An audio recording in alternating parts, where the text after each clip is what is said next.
Hi there. Welcome to Conversations, where we seek to advance your leader and team excellence by discussing relevant topics that impact today's organizations.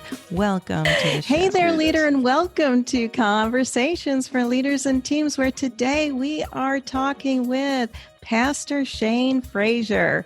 Shane has been married for 27 years and has 3 children. He is originally from Indiana, where he successfully started a church where he was lead pastor for 7 years.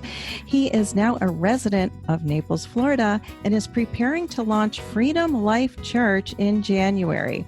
For over 12 years, Shane has been a consultant to churches across the country, specifically helping create environments of excellence and building strong teams. Shane also owns and operates Fresh Eyes Coaching, an online marriage coaching company that helps in pre-marriage and marriage areas. He loves fishing and learning about how to become a better leader. For all you Clifton Strengths enthusiasts, Pastor Shane leads with Activator, Futuristic, and Positivity. Pastor Shane, welcome to the show. How are you? Thank you so much, Dr. Whelan. It's so good to be here. I appreciate it. It's an honor to be on this with you. Yeah, absolutely. I'm excited to have you here. We are going to be talking about leadership, one of my favorite topics. And yes, you, me sir, too. Me are too. a leader. Well, thank you. Yeah, I've had the pleasure of watching your leadership for the last few years, and really, be able to, see where God is really leading you and your leadership. And so, I'd love to just kind of get started. Now, we've been in this pandemic, and it's really, for some leaders, it's caught them by surprise. Other leaders, they haven't had a difficult time at all. So what have you experienced in your leadership through this pandemic? Well, great question. I think that the first thing I would say is one word, really. It's relearn. Relearn. And, someone said this way, that the best thing to have is teachability. And teachability means being willing to relearn what you think you already know. And I just think that's so wise. I think it's important for us to think about it. Let me kind of put it in context for you. You mentioned I've been married 27 years, and I've said this for a long time, that the only way to stay married is to relearn or to learn how to be married. And that never stops. That never stops. So for me, it's seeing this whole idea of COVID and looking at myself, saying, what can I learn? What is it that I can take not only through this pandemic, but into other situations? Because as much as we would love to have the mountaintop experiences as leaders, part of leadership means we sign up for the valleys too. So I just think it's important for us to learn as much as we possibly can during this time. That would be my initial advice. Yeah. Yes. So what have you learned? What have you learned about yourself or about leading? Well, I have learned some key words like flexibility, pivot,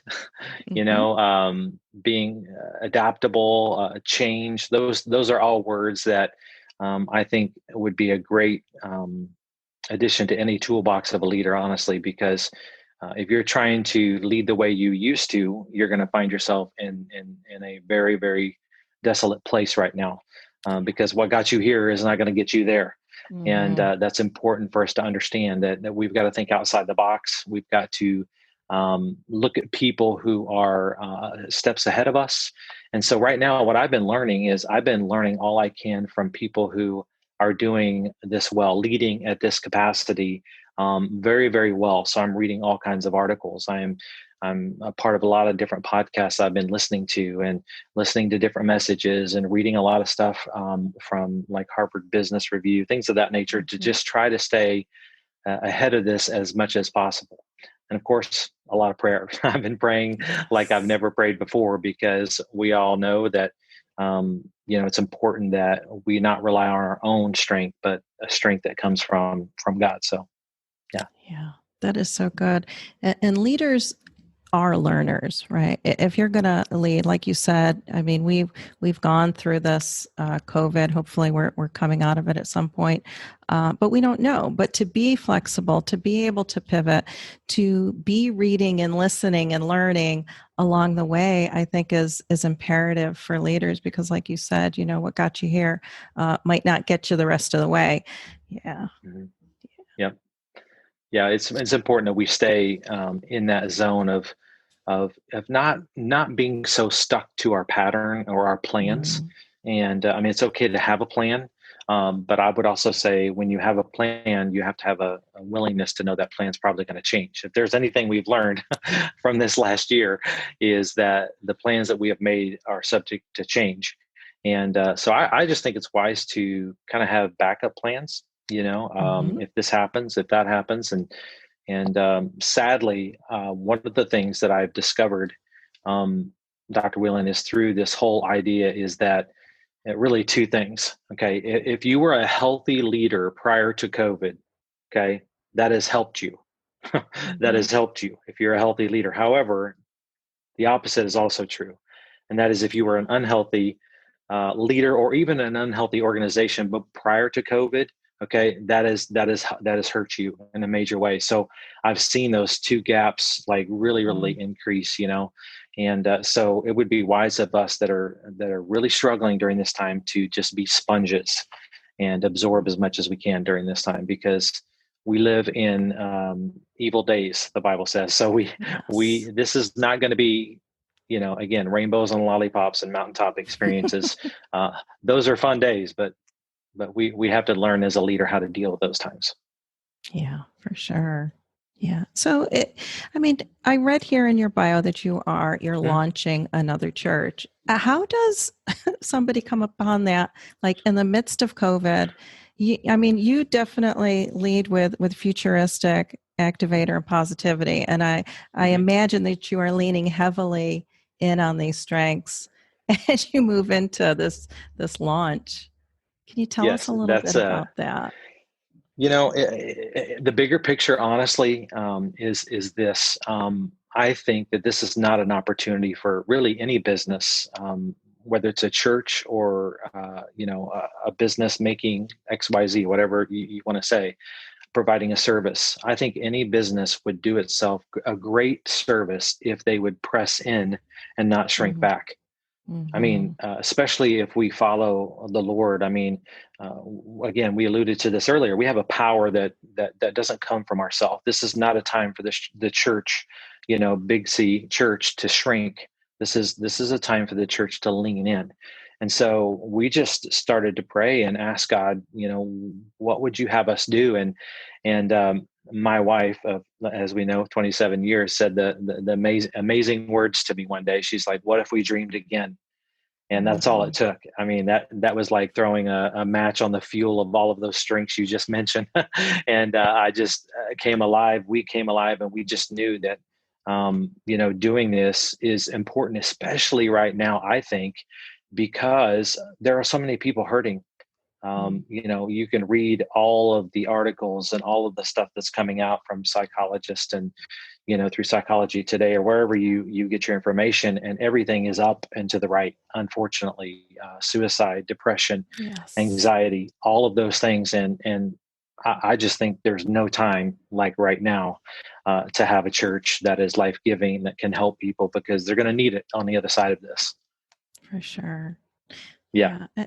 When I think about a church launch, some people may not look at it as an entrepreneurial journey, but it truly is. It has the same concepts and principles and desires in your heart, right, as anybody who's Oh looking yeah. to start a business. And so we may not look at churches as a business, but still those steps, the visioning and having to create teams and all those aspects of building a business are there with a church.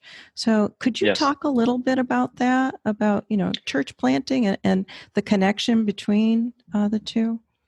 Yes, I very much see it as a business, so to speak, because the Bible says in Colossians 3:23 that whatever we do, okay, so that could be a church or not a church, whatever we do it unto the Lord. So Yes. I think that those parallels are still the same because, at the end of our lives, Dr. Whelan, all of us want to have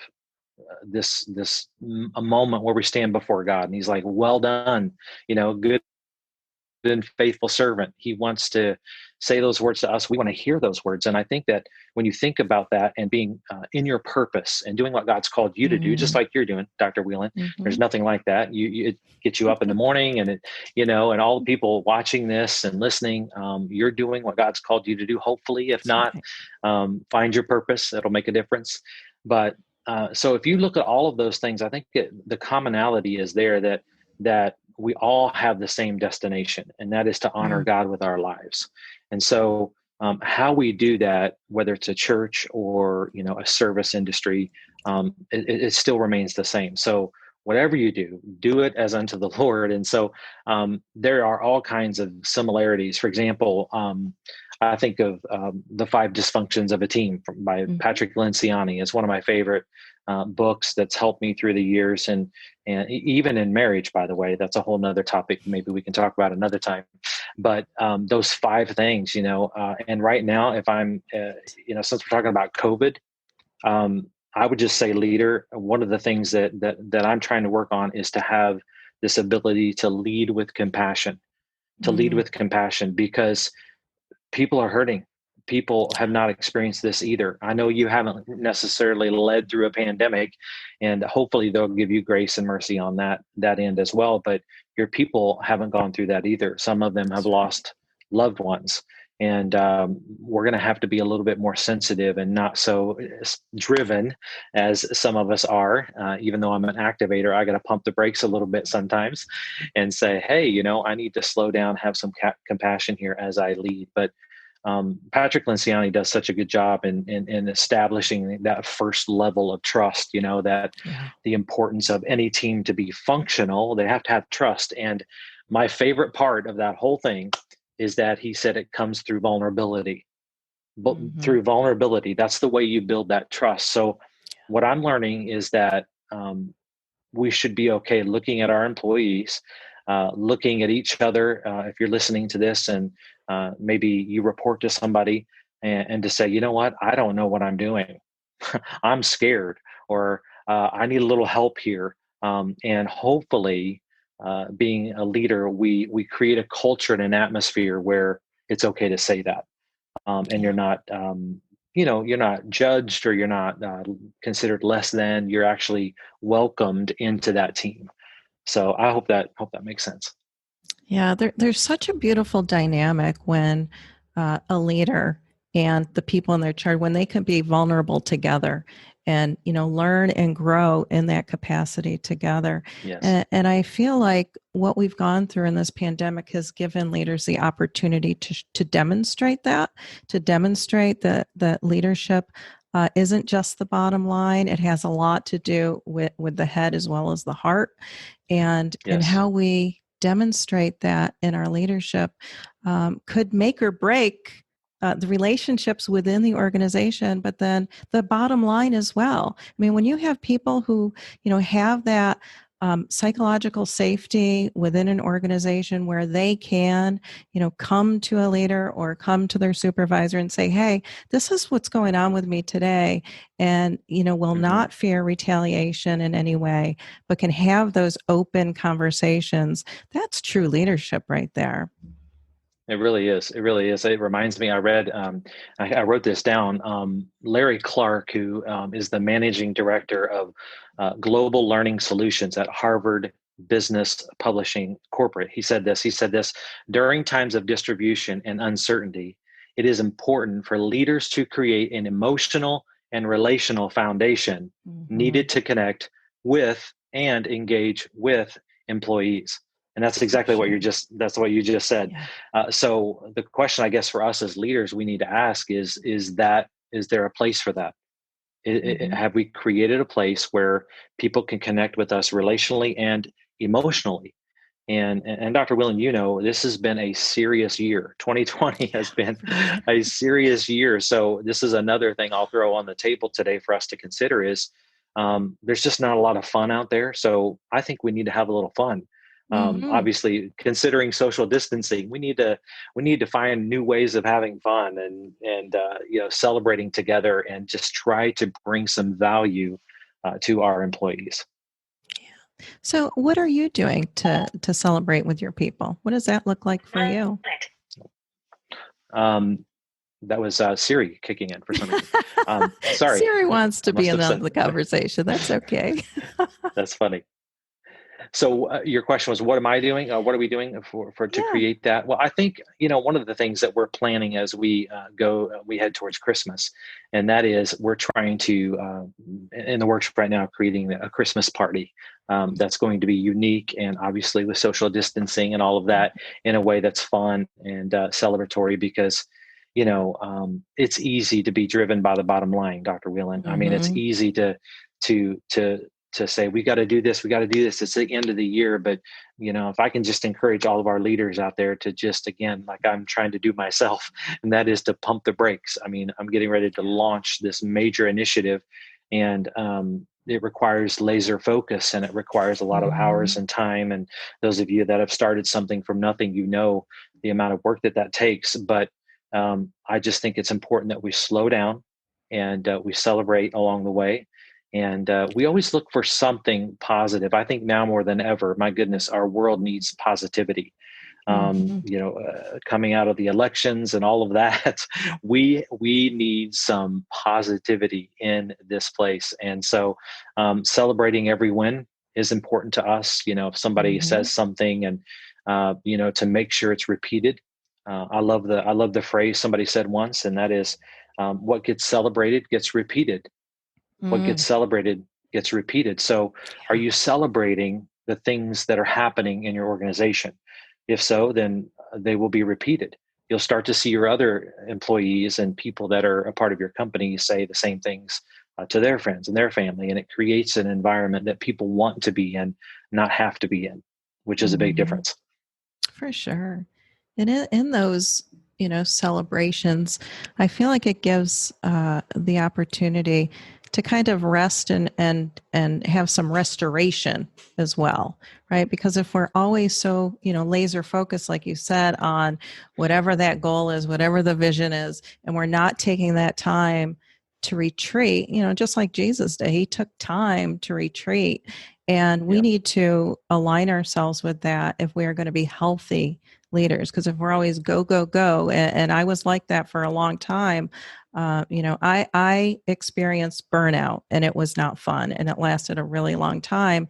And I had to have a mindset shift of, I don't need to be everything to everyone. I don't need to be going 90 miles an hour all the time. I do need, like you said, to pump the brakes, every once sure. in a while, and step in or step out, right? You could step into That's right. that restoration. You can step out of the craziness and Hmm. really be able to refresh and come back a stronger leader and come back better Yes. for your family, for the people around you when you do that and have those celebrations and time Hmm. of just Hmm. to get away from the rat race that so many of us find ourselves in. That's true. That's true. That's one of the things that I'm also learning is not to neglect my own soul during this time. Mm-hmm. Is I do this teaching often where I talk about the mountaintops, the plains, and the valleys. And it's easy to be like, we're doing great on the mountain, and everybody wants to celebrate the mountain, right? And it's easy to be so frustrated in the valley. But I'm from Indiana, as you said earlier, and one of the things I know about farming, which is very little, like I said, one thing I know, and is that they don't like to plant on mountaintops. They don't like to plant in valleys because it floods. They plant in the seasons where things are just not going the greatest. It's not Mm-hmm. awesome, and it's not horrible, but it's just kind of like, I'm sitting at home all the time. I'm not really doing a whole lot. It's just kind of steady. Right. That's when the planting begins. Why? So that we're ready for valleys, and we're ready to Mm-hmm. celebrate and give God honor in the mountaintops. So don't neglect your soul during this time, and take advantage of it. Invest in yourself during this time. Refuel, as you're saying, so that you come back stronger. Find a hobby. I mean, and that's important. I love fishing, as you mentioned, and to me, that's a refreshing for me to come back better than I was prior. So that's a really good advice that you have. How does that work for an activator with fishing? Just just thinking about that, because I know for myself, fishing, it's like I have patience with a lot of things in life, but fishing I just don't have patience with. So what does that look like for an activator? So to me, fishing is 100% like refueling. This is what I tell people. I love just being out there. To me, it's my moment with God, and I can shut the world out. And if I catch something, it's a bonus. To me, let me say it this way: being out there is the cake. Catching a fish is the icing. Yeah. So that's the win for me. Yeah, that's funny. Yeah, if I let that activator kick in, it becomes competitive. I mean, you're right. Yeah, I can't do that. Oh. It no longer is a hobby at that point. It becomes a sporting event. Yeah. Right. And so that is the difference right there. Yep. That's when you get in trouble. Time for a new hobby. That's funny. Oh, that's funny. So what would you think that leaders should be really focusing in on now? If we like turn the corner, we know, yes, pandemic, we know that we still have numbers that need to be dealt with. But we always need to be looking to the future, right? And what's ahead. So what do you think leaders should be focusing on now? I would say, again, just leading with compassion is a big one. Leading with compassion. This isn't a time really to be in a hurry or leave kindness or compassion only for your personal side of your life. Okay. Again, great leaders, I think, slow down and they share in someone else's pain. And many times you'll find that if you are in the trenches with somebody, so to speak, and you walk through their pain with them, they will walk through just about anything that you want them to with you. And that's important. And again, what people have endured this past year has been staggering. And if we act like everything's okay, or I've seen some leaders where they just kind of sweep it under the rug and they want everybody to ignore it. That's not leading.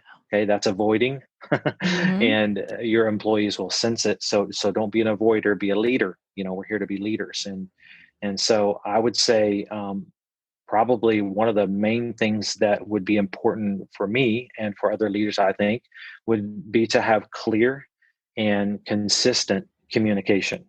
That is absolutely huge. I mean, in fact, studies show that, just like a marriage, studies show that the number one reason for divorce is poor communication. Not communication, just poor communication.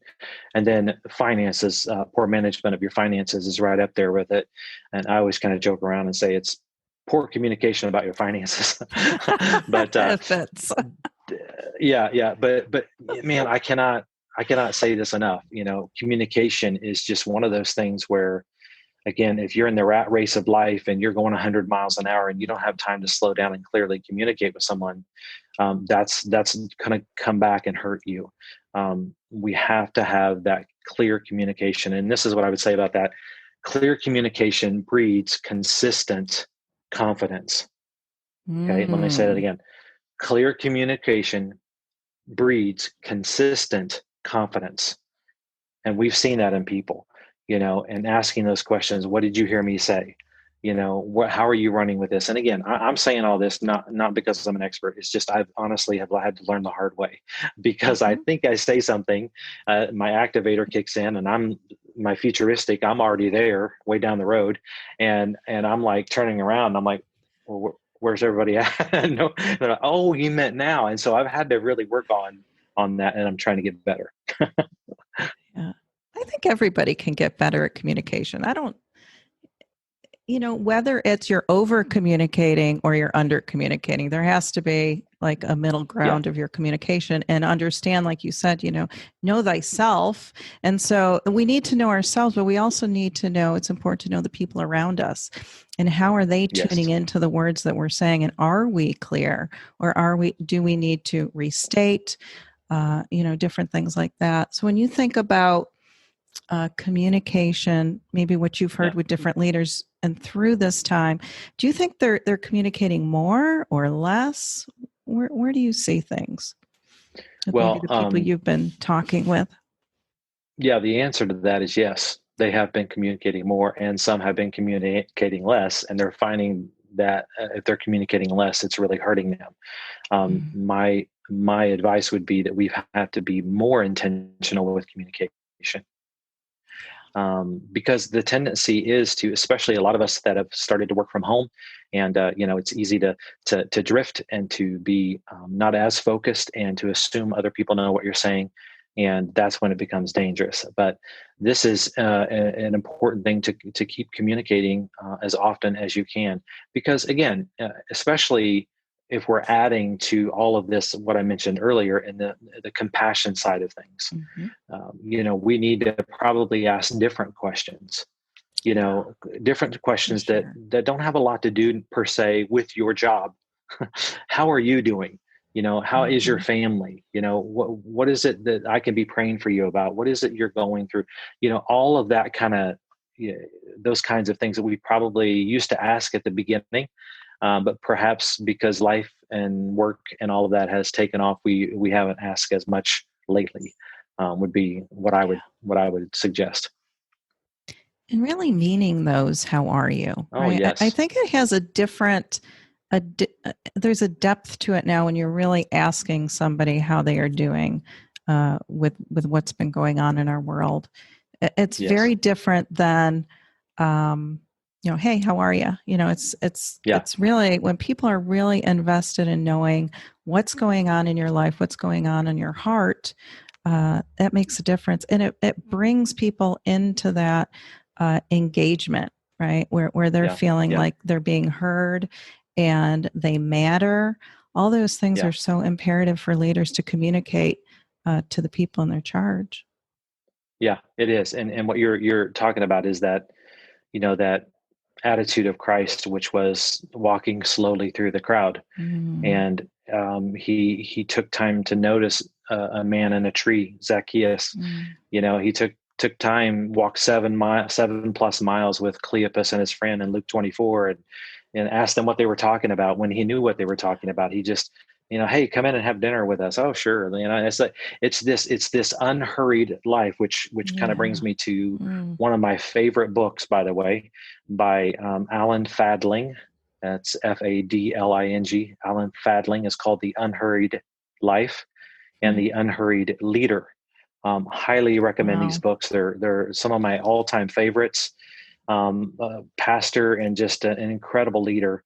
And to be totally, if I can be vulnerable, I feel like I haven't struggled as much during this pandemic because of that book, because it forced me to slow down prior to this ever being the case. And when I say slow down, it's more than slowing down. It's having intentionality with the time that you do have and making the most of it, because come on, as a leader, your time is valuable and everyone wants a piece of your time. And so you and I have got to master or become very good at understanding what gets your attention, how to delegate, how to properly, disseminate that information and be with those people that need it at that time and all those things. So I really think that's a great thing for us to do, is learn the rhythms of life. The Bible talks about that, right? The rhythms of grace and, understanding the ebbs and flows and the Sabbath. I mean, come on, leader.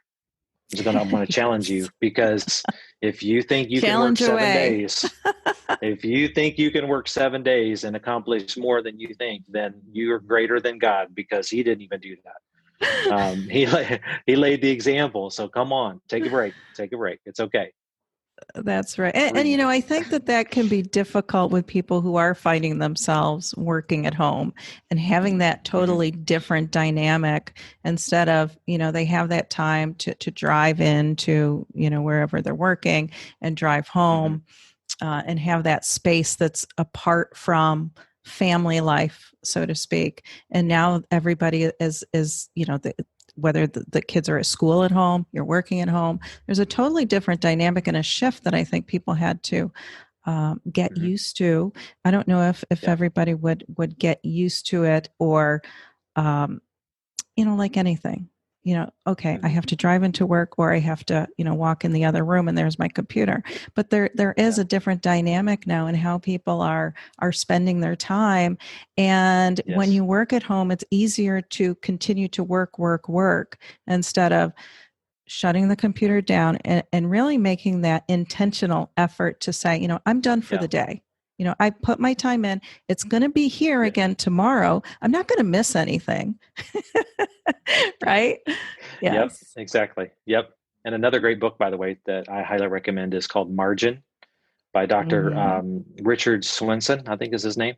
And just it talks about having margin. That's what you're saying, is like, you're knowing that I'm not going to live to the edges of the margin. I'm going to create that and be intentional about that. And it's so funny because it's a biblical principle.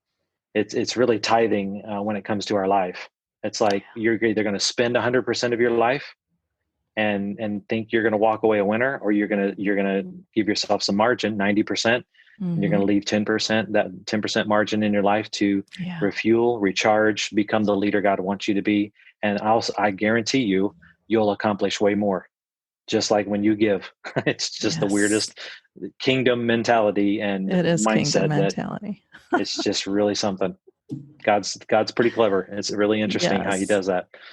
Yeah. And like you said, it's all areas of our life, right? It just, those principles, they just weave in and out, and regardless of how old those principles are, they are still so relevant for today for leaders to grasp a hold of. Yes, they are. And I think too that, you asked earlier just about what else can we learn through this.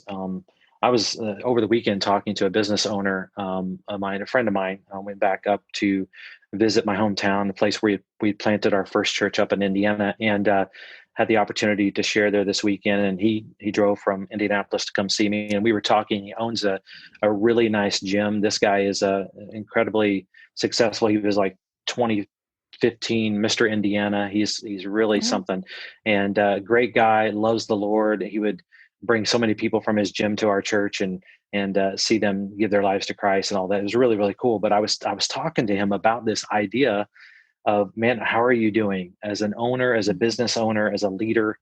What are you seeing? And he had just switched locations, moved to a city 30 miles away from where he was. And right before COVID, I mean, you can imagine this, a gym, a 24-hour gym where people are coming and touching things. And yeah, I mean, you can just imagine. Well, he pulled the team together and they all strategized and said, this is not a time, like I said at the beginning, not a time to shrink back. This is a time to press in and think, how can we serve our people best? And what they found, and which I think hopefully all of us can find in doing this, is some of the best ideas come in moments like this. And that's what happened to them. They rallied and they said, you know what, we're going to all rotate 24-hour shifts. We're going to go in and we're going to clean all the equipment. We're going to do what we can. And he said now through COVID, get this, Dr. Whelan, that they have had more people sign up than ever before in their company. It is the craziest thing. Yeah, the news stations heard about this and they're like, this is the first gym that's opened in Indianapolis, and they had a feature on the news, and of course that helped them. And so don't dismiss what God might do in the middle of all of this. Of course, that does not dismiss the loss of life and the frustrations and all of that. But this is an opportunity if we know how to lead through it. That's some good word right there. Oh. Well, what else? What else do you want to leave our leaders with? What else is on your mind? I think that I think all of us need to take a deep breath, okay, and give ourselves some grace. One of the things I've learned over the years is that many of us are easy to forgive other people, and we're easy to forgive, things that happen to us. But the hardest thing in our lives, a lot of times, Dr. Whelan, is to forgive ourselves. And so I just want to kind of put my pastor hat on here for just a moment, if you will, and just encourage you to forgive yourself. I mean, Christ has already forgiven you for whatever you're doing or not doing as a leader. and just don't hold on to that. See this as a weight that you can drop, and you can start again. That's the beautiful thing about the Lord, is He gives us those opportunities to start again, and to be renewed, and to be refreshed, and to be forgiven. And I just want to speak that over you as a leader, that it doesn't have to stay like this. Your tomorrow can be better, and the day after that. And I would say, lastly, probably is one of my all-time teachable moments just for myself, that I want to maybe encourage you with, and that is, don't rely on your feelings. Don't rely on your feelings.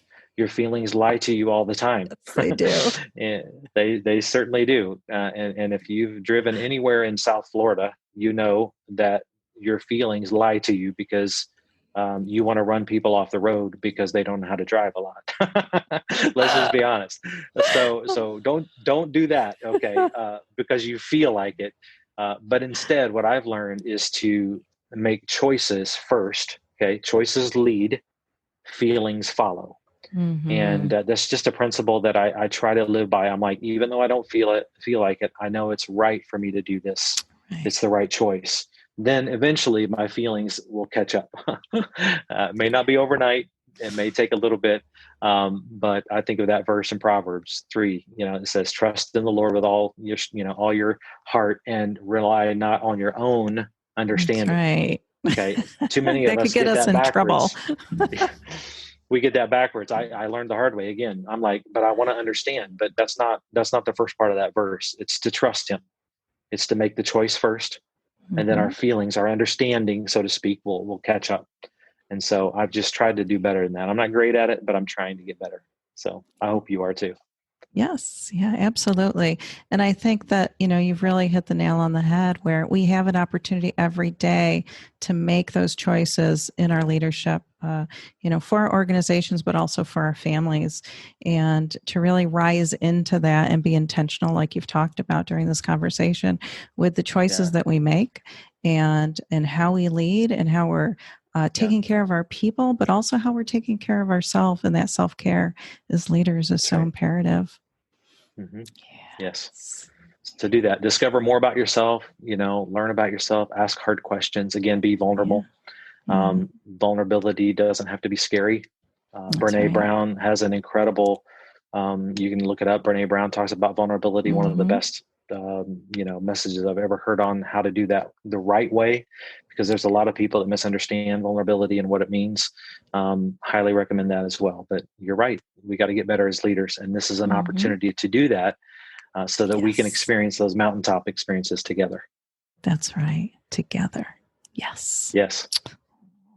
Well, if people want to get in touch with you, whether it's for your marriage coaching or find out about Freedom Life Church and the launch team that you have, how could they contact you?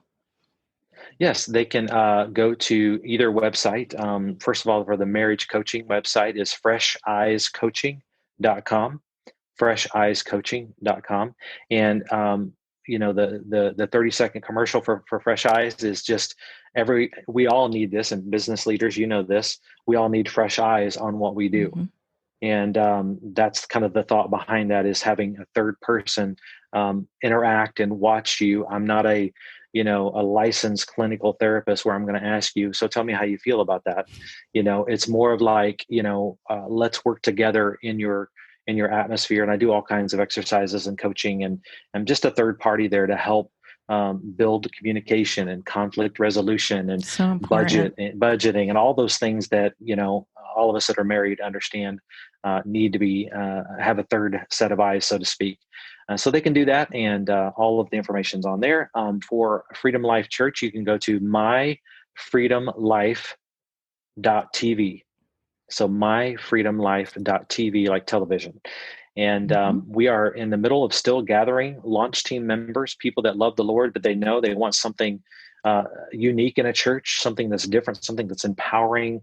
They realize that here in Naples that we need more people. We need more churches, not just Freedom Life Church, but the reality is, according to some of the statistics here, that there's going to be at least 200 some thousand people over the next 5 to 10 years that move into Collier County. Wow. And so our church will not even be enough. And so they want to help, create a place that people can find and know the Lord and to walk out their freedom. Our whole heart here, Dr. Whelan, is that there's a lot of people that are free, but do they really know how to live in freedom? Do they know how to live that out? Because it's the John 10:10 verse, and that is, He came so that we may have life and have it to the abundance. And we want to see people have that, especially, in the season we're walking out of. I think all of us would agree we need more life. And so we would love to have you be a part of this, creating something from nothing. God is good at using people that are willing, according to everything I've read in Scripture. That's all it takes. So we would love to have you on our team and share the vision more with you. So check us out online. Yeah. Sounds great. Well, Pastor Shane, it's just been a pleasure to have you on and talk to you about, your leadership as well as, those practical tips for other leaders. It's really been a pleasure. So thank you for coming on. Well, the pleasure has been mine, Dr. Whelan. I love what you do, and we need more voices to speak into leadership, and we need each other. So thank you, and for creating a space for people to learn. This is one of those avenues that we've got to add on our list to get better. So thank you for hosting today, and it was my pleasure and my honor to be here. So thank you. You're welcome. All right, and we'll see you soon. Thank you. If you like what you hear on Conversations for Leaders and Teams, be sure to download us on Apple Podcast or your favorite listening platform. And while you're at it, go ahead and rate and review us. And if you haven't purchased my book, Leadership Excellence by Design, Strategies for Sustainability and Strength, get your copy today on Amazon. Until next time, this is Dr. Kelly Whelan. Keep doing great things because our world needs leaders like you.